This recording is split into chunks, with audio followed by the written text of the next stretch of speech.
بسم اللہ الرحمن الرحیم۔ آئیے ہم سب یہ باتیں جاننے کی کوشش کرتے ہیں کہ فرشتے ہمیں کب دعا دیتے ہیں۔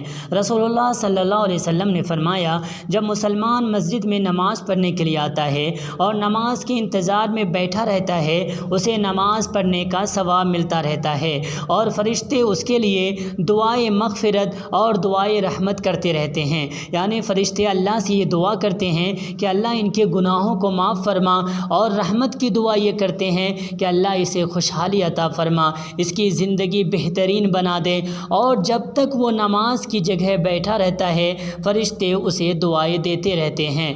کتاب دیکھیے صحیح بخاری۔ اس حدیث سے ہمیں یہ باتیں معلوم ہوتی ہے کہ فرشتے ہمیں اس وقت دعا دیتے ہیں جب ہم مسجد میں نماز پڑھنے کے لیے آتے ہیں اور نماز کے انتظار میں بیٹھے رہتے ہیں۔ فرشتے دعائیں مغفرت بھی کرتے ہیں، دعائیں رحمت بھی کرتے ہیں۔